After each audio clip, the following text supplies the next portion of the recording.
In a world screaming for attention, the quietest people might be the most psychologically advanced. While everyone curates their digital mirror, a growing group chooses invisibility. This isn't social anxiety or shyness. It's a deliberate psychological strategy. Here's what science says about people who don't post their photos online. 2026 research reveals something surprising.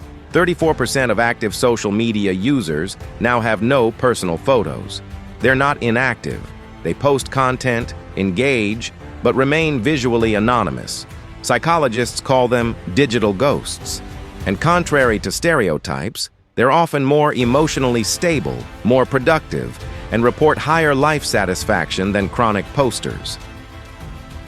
First distinction: observer versus performer mindset. Posters live in performance mode.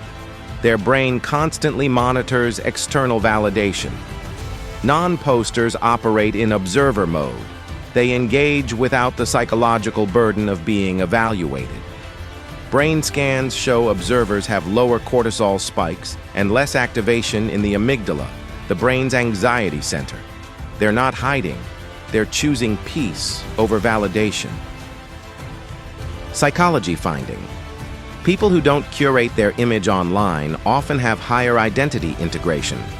Their self-worth isn't fragmented across platforms. They're the same person offline and online because they're not maintaining a digital character. This correlates with lower rates of depression and anxiety. When you're not comparing your behind the scenes to everyone else's highlight reel, you win the mental health game. Third reason: conscious attention economy resistance.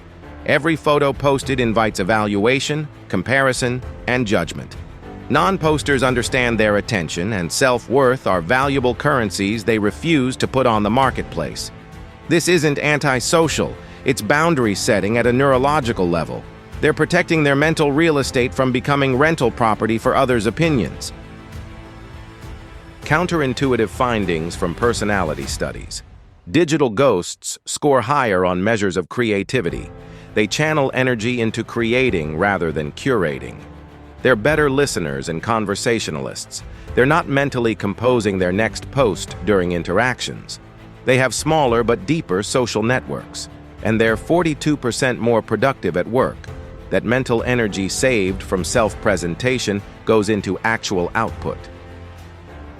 Of course, there are trade-offs.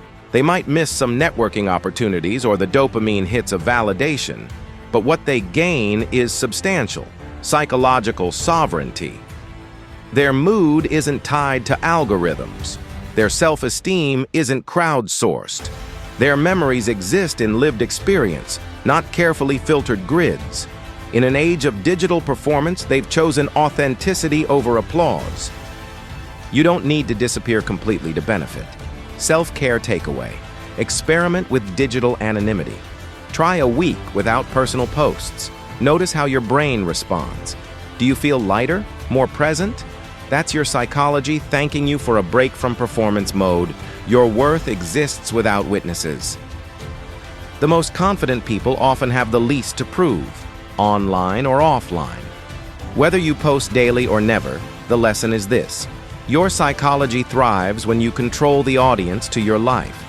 If this made you rethink your digital presence, smash like. It tells YouTube this supports mental wellness. Subscribe and hit notification bell. Wednesday's video explores how to detox from comparison culture. Your peace is worth protecting. Your attention is worth guarding.